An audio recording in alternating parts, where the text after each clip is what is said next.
बिल्लाहिमिनश्शैतानिर्रजीम बिस्मिल्लाहिर्रहमानिर्रहीम। अस्सलामु अलैकुम नाज़रीन, उम्मीद है खैरियत से होंगे। आज हम बात करने वाले हैं अय्यूब अलैहिस्सलाम के बारे में। वो अल्लाह के बहुत ही नेक बंदे थे।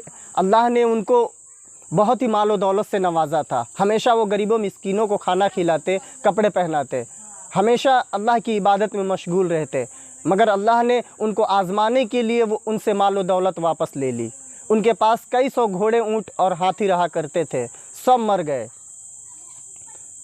यहाँ तक कि उनके बच्चे छत के गिरने से दबकर मर गए। लेकिन उनको अफसोस न हुआ। कहा कि अल्लाह की मर्ज़ी है, हम इसमें क्या कर सकते हैं। फिर अल्लाह ने उनको एक बीमारी में मुब्तला कर दिया। बीमारी ऐसी कि उनके बदन में ज़ख़म निकल गए और पूरे बदन में ज़ख़म निकल गए और ज़ख़म में कीड़े पड़ गए। बीमारी इस कदर बढ़ी कि पूरा बदन बदबू देने लगा, पूरा बदन सड़ के गिरने लगा। लेकिन अल्लाह की इबादत में कभी कमी नहीं आने दी। हमेशा वो अल्लाह के हम्द व सना करते रहे, अल्लाह का शुक्रगुज़ार बंदे बनकर रहे। यहाँ तक कि हिलने डुलने का उनके पास ताकत नहीं बची। यहाँ तक कि बताया जाता है कि उनकी आँखों में कीड़े पड़ गए, मगर अल्लाह के इबादत में कभी कमी नहीं आने दी।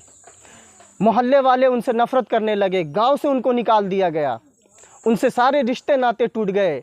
हज़रत अय्यूब अलैहिस्सलाम की 4 बीवियां थीं। रहीमा को छोड़कर सारी बीवियां उनका साथ छोड़ दी। लोगों ने उनको गांव से निकाल दिया गया। रवायत में आता है, हदीसों में आता है कि हज़रत अय्यूब अलैहिस्सलाम 18 साल इस मर्ज़ में गिरफ़्तार रहे। एक गांव से दूसरे गांव, दूसरे गांव से तीसरे गांव, यहाँ तक कि 7 गांव से उनको निकाला गया। आखिर एक मैदान में जाकर वो रहने लगे। रहीमा उनकी खिदमत हमेशा करती रहती। जो उनकी बीवी थी रहीमा, हमेशा वो खिदमत करती रही। गांव में जाकर मेहनत मुशक्क़त करके कुछ लाती और बनाकर अपने शौहर को खिलाती और उनकी खिदमत करती।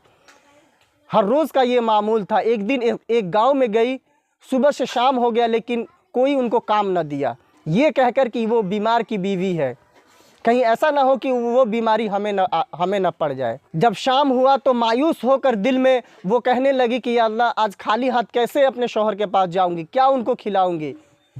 या अल्लाह, तू मुझे कहीं से कुछ दे दे। ये कहकर एक काफिरा औरत के पास गई और कहा कि मेरे शौहर बीमार है, आप मुझे कुछ खाने पकाने को दे दें, इसकी जो मजदूरी होगी कल मैं वापस कर दूंगी, कल मैं अदा कर दूंगी।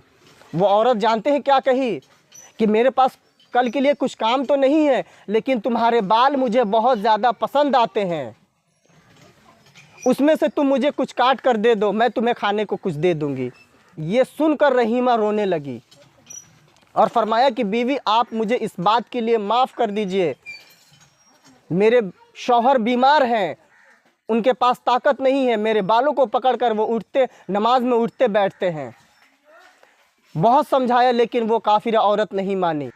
रहीमा लाचार होकर मजबूरी में आकर अपने सर के बाल थोड़े से काट कर उसको दे दिए। लेकिन शैतान वहीं मर्द की शक्ल में आकर हज़रत अय्यूब अलैहिस्सलाम के पास गया और फरमाया कि तेरी बीवी को फ़लानी औरत ने बदकारी और चोरी में पकड़ के उसके सर का बाल काट लिया।